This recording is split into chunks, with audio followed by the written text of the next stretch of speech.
From years of anxiety to warrior and mentor, Bradley Robinson created the Anxiety Project to help you end your anxiety naturally. Let's mold the new you and let's end anxiety together. Hello, everyone, and welcome to the Anxiety Project podcast. Welcome to episode 321. I am Brad Robinson. There's something just popped into my head right now. I used to say on the show back in the early days, if you're a longtime listener, you'll remember this. I used to say, the host with the most, Brad Robinson. That just popped into my head. That's hilarious. I forgot I even said that. The host with the most, Brad Robinson. Now, today we're talking about social anxiety. It's something that I struggled with. As you know, on the show, I talk about this all the time. But if you haven't heard it already, I used to go into Starbucks and talk to the barista, and I would stutter or say something embarrassing or act in a certain way that I would feel shame. And then I'd walk out with my head hanging low, and I'd feel pretty bad. I'd say to myself, well, I'm not going, there's no way I can walk back into this tomorrow. I'm going to have to go to a different coffee shop. That was just, ugh. But my mind shifted though, because I was going through anxiety recovery and I started to talk to myself differently. Now, if you aren't talking to yourself differently and using this internal voice, which we'll get into, it's going to be difficult when you're in social situations to perceive the situation more as an opportunity, which will help you in the long run and help you overcome the social anxiety. You have to talk to yourself like it's a challenge, like this is your battle, like you're going to gain some knowledge from the dragon that you're contending with. If you approach situations and you go, oh no, this is a disaster, I'm embarrassing myself, I should hang my head low, I should get the heck out of here, then you're going to not get very far at all. So we're diving into that small voice. But first of all, I do want to say that if your perception of yourself is of a lowly nature, you think very lowly of yourself, then wouldn't the gaze of somebody else, from your perspective, people that are more competent than you, be of a very harsh judge, because you're acting in that way, like their gaze is of a harsh judge, but it's coming from within. And this is something I've noticed over the years, furthering my understanding of social anxiety, is that it's coming from it's coming from a deeper problem. It's a symptom. Social anxiety is a symptom of something deeper. And this is what I really want to get into. This is a good episode because I'm diving more into the heart of the matter when it comes to social anxiety. Now, there is this internal judge, and we have to talk about this because this is the important part. It's hard to treat someone with social anxiety without working them behind the scenes on their competency. And one of the things that people with anxiety and who are suffering is that they're not recognizing this voice within them that is telling them to go do hard things that make them feel uncomfortable. We all subdue that voice with distractions, things that numb, soothe, and distract us. And we can go a long time without chatting and listening. You have to want to listen to it, and it's very difficult. And you have to strip away the distractions by spending time with yourself, real quality time with yourself, in order to manifest this communication. Now, God is a judge. Now, in my previous episode, I don't think it was the last one because that was with Emerald Wilkins, which is awesome, by the way. Episode 320, you have to go check that out. But I think a couple episodes back, I was talking about the voice of the conscience. Now, that is what I believe is that's God. it's guiding you towards the unknown so that you can manifest treasure that's lurking out in what you don't understand, because the unknown is the generator of what, well, it's what we don't understand, but it's the generator of new information. God is a judge, the ever small voice within that's judging you, that feeling of shame and guilt. And it's the feeling that you're not reaching your potential. You can't seem to reach it, whatever that means to you, right? Whatever your potential is to you. And the thing about what I've noticed, not just within my journey, but other people, is that, strange people attract you. Certain types of people will bring out something in you that it's like the burning bush. It glimmers, and if you pay attention and follow that, then who knows what you'll manifest as a consequence. But the voice, it tells you things you don't want to hear, like get your sorry ass to the gym. It does that to me all the time. And then when I don't, or I skip a routine, I was telling myself the day before, I'm going to go to the gym, and then I don't go, there is that voice that says, look, man, what are you doing? And it really does bother me. It bugs me. Just like in the Pinocchio story, the voice of Pinocchio is the cricket, a bug. It bugs you to death. It really does. So it beckons you into the unknown because that's where the growth happens. So already there is this lack of competence within you because there's no trust within yourself. A lot of the people that I meet who are suffering, that are so far off this path, whatever that path means, right? The path in alignment to who you could be. People have no trust in themselves, like the health anxiety sufferer, the anxiety sufferer, the depressed person. They reach a wall because their path that they were on manifested itself so chaotically that they're swimming out in the unknown. The anxiety disorder is order that is disrupted. People get more anxious when they know that they're trapped in a self tyranny and there's no action because they feel controlled. They feel like they can't help themselves with the food, with the pornography, with the video games, with the drugs and alcohol. There's no control. It becomes their normal. And the tyranny, what I mean by self tyranny, is it's generating a lot of snakes in their life because they will like doing it. They look forward to partaking in a certain behavior, but as a consequence, something they're not very conscious of because the normal is the game or the routine that they're in. It becomes comfortable. But as a consequence, if you really ask somebody, is this fulfilling to you? Do you like doing this? They'll say, no, I don't feel fulfilled. I don't feel like I have any meaning in my life, but they can't seem to stop doing because it's this circuit that is hooked into them because of the reward that they would get. And they don't know what to substitute that behavior with. And that's a problem too. And we have to figure out, okay, well, what do you want in your life? What do you desire? What is your aim? Who's attracting you? Like, you have to have a vision. You have to create a vision in order to generate, well, a kind of a way out of the fog that they're in. But they feel anxious because they're in this cage, right? They're in this self-defeating state. And the feeling of being trapped, like Captain Hook,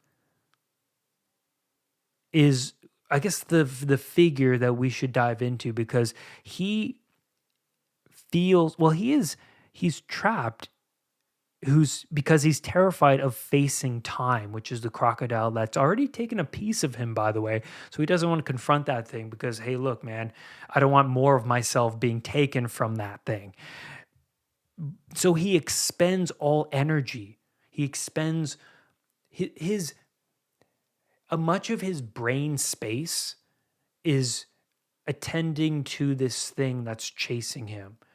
So it's hard for Captain Hook to, well, manifest new things when his mind is, well, paying attention to this predatory entity that's always lurking around in the shadows of him. It's like, tried to go to bed at night when you know there's a snake behind your refrigerator. You're not going to go to sleep. You're going to spend all of your time and energy thinking about it, trying to formulate a plan. That's just how the brain works.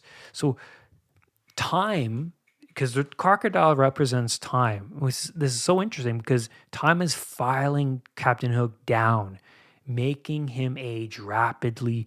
It's making him bitter over his poorly dealt hand in life. It's making him more anxious, obviously. And that's the self-tyranny, choosing to stay in suffering because, well, you'd rather not go through the pain of humility and course correction. That's a lot of work. You have to admit that what you've been doing is wrong, right? It's like confronting Professor Umbridge in Harry Potter 5, right? It's like her ego and her commitment to herself is, well, extremely strong, and no getting around that one, right? She has to, there's no humility in her, that's for sure. And so that's the self-tyranny. Now, that person, like Captain Hook, has the mindset of, I know what I know, the set mindset, not open to new experiences, not open to new ideas and incorporating new ideas. And that person ends up remaining kind of like a hollow shell of themselves later in their life because they don't change. They're engaging in the same rituals and habits their whole life. And then now they're a 50-year-old immature kid, which I've seen, by the way. It's very sad. It is not a good sight to behold because they don't allow any of that course correction to happen. They don't incorporate new ideas. They don't expand themselves out into the world. They know what's best, but yet they continue to suffer and crawl into kind of a self-defeating state. And it's default mode. I mean, it is difficult, but the voice of conscience is like, hey, but the answers are in the muck out there. It's not here. It's not in the TV and the food and the Uber Eats and this. It's over there. And Goggins pointed that out in Can't Hurt Me, an amazing book. He struggled, weighing 300 pounds, doing a really, unfulfilling job, and coming from a childhood that is extremely traumatizing, to say the least. And this voice was calling to him, like, what you need is this pathway here. What's been working for you this whole time is not working, but over here into the muck and the grind and the spending time with yourself away from the donuts and the distractions, just to be with yourself and ask the really hard questions. That's where the growth can manifest. Come into contact with what you feel like you're ashamed of within yourself. And Goggins has a great way of doing it. He says, record yourself on your phone. All of the things that you feel ashamed that you're doing on a regular basis, record that and listen back to it. All the things that you're upset about, that you're complaining about, record that and listen to it. So a tyrannized self is a self-imposed lie, right? And it's a lie that it's become the normal. It's like the state of a community where the lies continue to fester, and then it becomes the beliefs of the state, and you don't even realize that you're lying because you don't incorporate the new information. You're holding on to all of what you already know. So you believe it. You're just acting it out. You believe you're engaging. That's just your way of being. You are working to fulfill the self, what you want, rather than the spirit of who you could be, right? And a great example is in book 5 of Harry Potter, because the school of Hogwarts becomes tyrannized, and Harry, he decides to work behind the scene. Defense Against the Dark Arts, a really powerful course. You can think of it like training the mind, training yourself with martial arts to defend yourself from the evils of the world. That course gets canceled by Professor Umbridge. Why? Well, the tyrannical state. Think of like North Korea, who doesn't want you to eat meat. Why? To make you weak and vulnerable, to make you hungry, so that you'll think about your starving self rather than reading a book, expanding yourself, becoming autonomous individual, non-dependent people, like Geppetto pushing Pinocchio out in the world. Go be this independent person. He prays to the stars, prays to the heavens, says, I want my son to be autonomous and individual and not be a puppet, and look what happens. That's the positive father in the North Korean society, is the perfect example of the negative. And so Harry Potter becomes the teacher of this secret club that he and his friends generate to work behind the scenes so that they can develop themselves amidst the tyranny of the school, because they realize, and this is important to understand, is that it's worth taking that risk. Because here's a great example. You're in a job that you don't like because you don't like your boss. You feel like you're being tyrannized. The work is unfulfilling. And what happens when you just stay in the job? You get bitter every day. But what happens when you go home and instead of watching the TV, you go onto the computer, you take your laptop to the coffee shop, and then you start to look for other jobs? Not even that.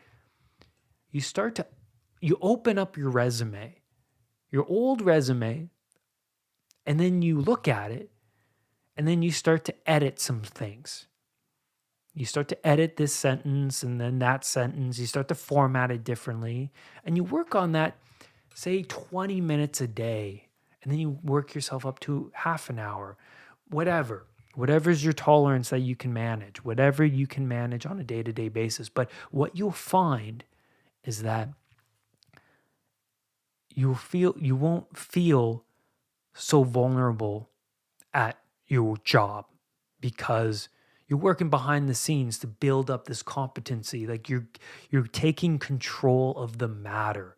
You're doing something to progress you forward. You're doing something to get yourself out of the tyranny. It's like the Moses story, the tyranny of Egypt, and Moses leading the Israelites out of the tyranny into the promised land. Now, what happens though is that when you go out into the promised land, before the promised land, there's this big gap where they're wandering for 40 years in the desert. And that's the thing, that's the leap of faith, is sometimes the tyranny is normal, and it's nice because the Israelites wanted to go back there into the tyranny. But if you commit, even though it's difficult in that area of the unknown, you might get somewhere better in the future. And there's been moments of my life where I felt that when I took a leap of faith into something and I was like, oh no, I think I regret this. I want to go back to where I was at before. But the voice inside of me said, no, don't do it. Wait it out. Keep going. Be persistent. Be persistent.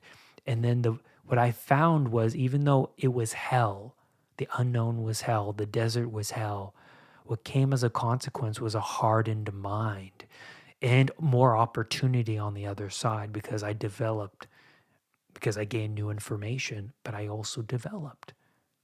And opportunities came about, and I ended up in places that were far better than the other places I just wanted to get out of. Even though it was familiar and I kind of yearned to go back there, you have to take that leap of faith. So Harry doesn't, and his friends, they don't feel like they're slaves anymore. They don't feel like they're slaves anymore. Now that behind the scenes, they have a purpose. They're fighting for something. You know, instead of selling your soul for a false idol, which is hell, you decide to aim upwards and to develop and to gain new information and make yourself stronger mentally and physically. So be cautious of your current aim and whether you are serving a false idol. Very important, because we're all acting out a story, as Carl Jung would say. So pay attention to the story you're acting out. Are there things that you wish you could stop doing, that you could actually stop if you really asked yourself these questions and made a list? Maybe you are living in a tyranny. Are you not feeling fulfilled in your life? So social anxiety is not just a symptom, but it's a part of something. It is a symptom. It's a symptom that is part of a much larger issue. Now, your confidence in public is determined by the sacrifices you make behind the scenes. So your competence and your confidence will grow hand in hand because of what you do behind the scenes. It's like the basketball player that a great example Tony Robbins would use is Steph Curry, who's making 500 shots every day, you know, just to go on the court and make the few that he does during one game. Is you practice crazily behind the scenes so that when you have that moment out in public, you're present, you're in tune, you've practiced this before. And one of the things I learned when I would have that embarrassing moment in Starbucks would be for my mind to listen to my mind, because my mind would go, Brad, you know what to do. You got to go back to the same Starbucks. You got to go talk to the same person again. You got to confront your fears. That's what the voice was saying to me. That's what the voice was saying. You got to confront those fears. And the more I would do it, the more I'd build on my confidence. So you got to keep doing it, placing yourself in those situations, listening to your voice within, and perceiving those situations, the social situations, as opportunities to grow, rather than, oh no, this is not good, I got to get out of here voice. Stop. That voice, it will come reflexively, but you have to activate this other voice. So what I really want to hit home here on this episode before I leave you is, when you work on yourself behind the scenes, it could be building up your strength at the gym, doing difficult things like cold water exposure, spending time with yourself, journaling, meditating, walking, doing things that are challenging. You start to build up this inner confidence. You start to read more and listen to interesting people and start to implement new strategies and techniques. Maybe then you'll have something to say to other people. it's amazing when I started my anxiety recovery, I started to open up to people about my issues because the people I was looking up to online were people who would be open about the pornography they were watching, the anxiety they were suffering from, the social anxiety, the depersonalization, you name it, embarrassing stuff. And I perceived this stuff as well, what would you say? Strength. It was strength. Talking about your vulnerabilities and also what you're doing to improve on that, where you've come from and how you're growing. Sometimes, but there is a gap though, because if you're starting from square one, maybe you don't have any competency at all. Like I did. I had nothing. I had to strip all this stuff away from myself. I had to just start reading a book. My goals literally when I started my recovery was to sit down at the library and read for an hour. These were my goals. Not to go out with my dopey friends, not to watch TV. It was to sit and focus on something. Focus on a book, read something new, take this online course, start to work on stuff, start to chip away, like Andy Dufresne in Shawshank Redemption, chipping away, being patient, knowing that look to time as not as your enemy, like Captain Hook, but something you can confront head on and say, you know what? I see you. You want to take a piece of me, eh? Okay. Because if I keep running, you're going to take the whole thing. That's what a tyranny does. That's the Ouroboros, the self-consuming dragon, the dragon that eats its own tail. Chaos eats itself. So Captain Hook thinks by running is the right thing to do. I want to get the heck out of here. It's what the body's telling me to do. But what's going to happen is he's not going to develop behind the scenes the necessary tools and strategies needed to defeat the crocodile. He's going to end up being eaten by it because it's going to come up and eat him one day when he's has his back turned and he's asleep. You have to be obsessed about facing the thing head on and eliminating that thing. So, look, you have to face all of these things. You have to go into the muck. And the thing about it is when you start to build your competency, when you're out in public, you're going to realize that all of these people around, you don't have to scratch far under anyone's life to find a tragedy. And not only that is, well, I'm tougher than a lot of these people I'm interacting with. I'm braver. I have more of my psyche together because when you really pay attention to people, you know, you can see, and Chris Williamson talks about this really nicely, is start to pay attention of what you don't like in people. And what I mean by that is the habits, behaviors, the way of speaking.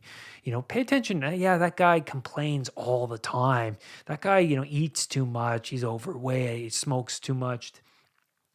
Now, I don't want to go in those directions. So it's a good orientation mechanism. I don't want to go there.